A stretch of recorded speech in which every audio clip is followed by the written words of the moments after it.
Harka fuune daawwattootaa fi hordoftoota maatii Muhaa Miidiyaa akkam jirtan nagaan keenya kan jaalala onneerraa madde bakkuma jirtanitti isinaa ga'u jenna daawwattootaa fi hordoftoota maatii Muhaa Miidiyaa. TPLF lola kaabatti adeemaa jiru karaa nagaatiin akka furamu waamicha kan dhiheessite hoggaato. Jaarmiyaaleen idil addunyaa kanneen akka dhaabbata biyyoota gamtoomanii UN gamtaa Afrikaa fi Ameerikaadhaan waamicha humnoonni Tigraay walitti bu'insa marii nagaan furuuf dhiyeessan kana simatanillee ammoo lolli guddaan ammallee kaaba Itoophiyaatti adeemaa jiraachuunsaa kan himamee fi TPLF humnoota biyya amma 30 ol booji'uudhaan hedduu isaanii barbadeessite akka jirtu kan beeksiftee fi mootummaan Abiyyi Ahmadis waraana wayyaaneedha 30 caalaa barbadeessee akka jiruu fi waraanni isaanii yaaddoo Itoophiyaa kan ta'an kan himaa jiruu fi akkasuma waraanni bilisummaa Oromoo WBOn TPLF karaa nagaatti deebitus imala korra duubattiin deebu kan jeefi injifannoo gurguddoo Oromiyaa bakka hedduutti argachaa jiru kan beeksise kanaa fi kanneen biroo jajjaboo ta'an qophii keenya ammaaf qabanne kana keessatti kan dhageessan ta'a. Ammaduma sagantaatti nu waliin turaan afeerraa keenya gamanumaan viidiyoo keenya laayik sheer gochuus hin dagatinaadha.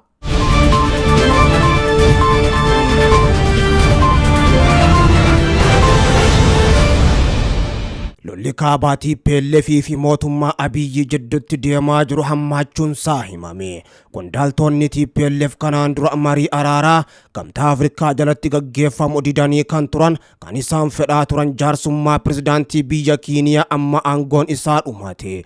Uhuru Kenyaattaa kan ture hoggaato waraanni kun bifa haaraan erga eegalee amma kun gamtaa Afrikaa jalatti mari'achuudhaaf walii galuun isaanii ibsamee jira. TPLF haldureewwan marii fi namoota bakka buufatus ibsee kan jiru hoggaato jaarmiyaaleen idil addunyaadhaa kanneen akka dhaabbata biyyoota gamtoomanii UN gamtaa Afrikaa fi Ameerikaan waamicha humnoonni Tigraay walitti bu'insa waraanaa dhaabanii marii nagaadhaan furuudhaaf dhiyeessan kana simatanii jiru. Haa ta'u malee ammas waamichi waraana kana dhaabuu TPLF biraa darbus ammallee qaamolee lamaanuu mootummaan federaalaatii fi TPLF lola guddaa gaggeessaa jiru. Mootummaan Abiyyi Ahmad lola gaggeessaa jirru kana waraana wayyaanee TDF 30 ol finnee jirra kana booddee yaaddoo nageenya biyyoolessa Itoophiyaa hin taatu jedhee gabaasni ajajoonni waraana biyyattiidhaa dhiheessaa jiranii. Ajajaan waraana Itoophiyaa waliigalaa Jeneraal Birhaanuu Juulaa fi Abiyyi Ahmad kanaan duras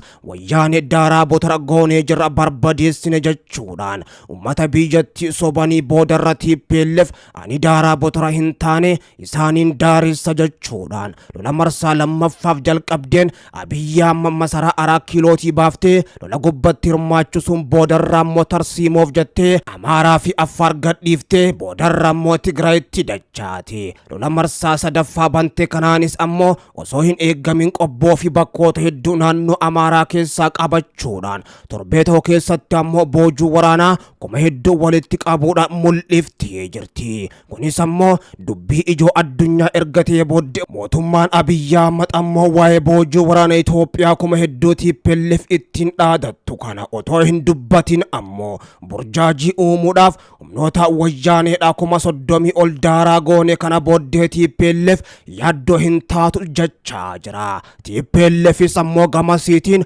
boojuu qofa 30 ol gara Maqaleetti oloofaa jirra jetti. TPLF waraanni mootummaa Abiyyi kan dhume ammoo boojuu harkaa qabnu 30 sanii oli jechaa jirti. TPLF araara haljamtullee ammoo faashisticha Itoophiyaa humna isaa cabsinee jirra jetti. Kana booddee mootummaan Itoophiyaa akka nuti jennetti waan Tigraay barbaaddu karaa nagaatiin diridirittis inni seena jettee yeroo ammaan tana himachaa jirti. TPLF haalduree araara erga lafa kaayyattee booddee ammoo qondaalota isii gameeyyii ta'an kanneen akka Geetaachoo Raddaatii fi Jeneraal Tasdiqaan Gabratinsaay marii kanaaf ammoo erguudhaafis akka jirtu himuudhaan Dabrasiyoon ammoo naannicha akka hoggananii fi Abiyyi diridirii karaa nagaa kana keessaa kan baay'ooti ammoo pirezidaantii Dabratsiyoon harkasaa micciiree haa cabsu jechuudhaan wayyaaneen waliigaluun isiitis himamaa jira. Abiyyi itti aanaa Dammaqaa Mokonnon dabalatee qondaalota olaanoo mootummaa federaalaa erguudhaaf qophii ta'uun isaatis himamee jira. Mariin kunis ammoo kanaan dura biyya ollaa Itoophiyaa Keeniyaa magaalaa Naayiroobitti gaggeeffamuuf kan ture hoggaa ta'u. Garuu ammoo yeroo ammaan tana gara biyya ollaa Itoophiyaa kan taate baatti kan argamtu Jabuutittis fuula isaa deeffachuun isaa ibsamee jira. TPLF fi mootummaan Abiyyi Ahmad araara buufna jaanii dubbatanillee ammoo lola guddaas gaggeessaa jiru. Gama biraatiin ammoo humni TPLF yeroo ammaan tanaa kanas gama daangaa Suudaaniin lola guddaa banee akka jiruu fi humnoota mootummaa Abiyyi Ahmad kumoota hedduutti lakkaa'aman barbadeessaa akka jirutu himamaa jira. Geetaachoo Raddaadhaa ammoo kanaan dura waraanni Itoophiyaatii fi Eertiriyaa waliin ta'uudhaan haleellaa gurguddoo naannoo Tigraay bakkoota garaagaraatiin nu gubbatti bananii jiran humni Tigraay ammoo injifataadha. Ofirraa ittisuu gubbatti argama akkuma gaariitti dura dhaabbatee ofirraa qolachaa jira jechuun himanii kan turan amman tanas lolli otoo hin dhaabbatiin itti fufee jira. TPLF bara haaraa kan ammoo ilaalchisuudhaan Tigraay akka nagaa argattuu fi nagaan akka buufi akkasuma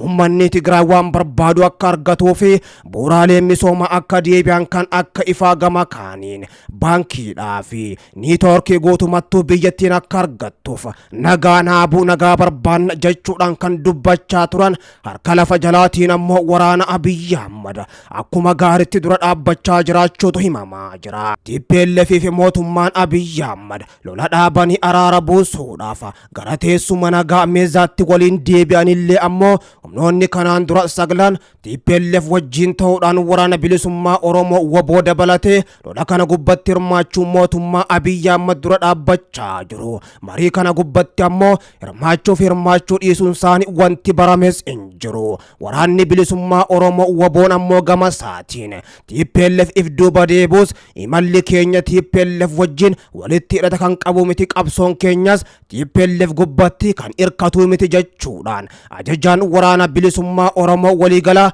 Jalmarroon dubbachuun isaanii ni yaadatama. Waraanni isaaniitis ammoo imala guddaa gara magaalaa Finfinnee jalqabeerraa otoo if duuba hin deebiin itti adeemaa jiraachuun simaa jiru ajajaan waraana bilisummaa Oromoo yeroo ammaan tana. TPLF fi mootummaan Abiyyi Ahmad araara buusuuf haa jedhamu malee ammoo humna guddaa walitti bobbaasan wal barbadeessaa yeroo jiran kanatti waraanni bilisummaa Oromoo WBO'nis bakkoota hedduu qabachaatiin jira. Humnoota mootummaa Abiyyi Ahmad hedduu isaanii barbadeessee buufataalee waraana Abiyyi Ahmad jiddu galeessa Oromiyaa lixaa fi kibba Oromiyaatti argamanis hedduu dhuunfadheetiin jira jechuudhaan injifannos labsachaa jira. Kanarratti mootummaan Abiyyi Ahmad waa jechuu baatus ammoo waa'ee araaraa kana gubbatti ammallee warri Amaaraa gammachuu akka hin qabneetu himamaa jira. TPLF kanaan dura ammoo akka himamaa turetti warra Amaaraa firoonfattee OPDO cundhuura Oromiyaa moggatti baaftee haleeltee aangoo gubbaa darbuudhaaf akka murteeffattee turedha. Ta'us ammoo sanotoo hin milkaa'in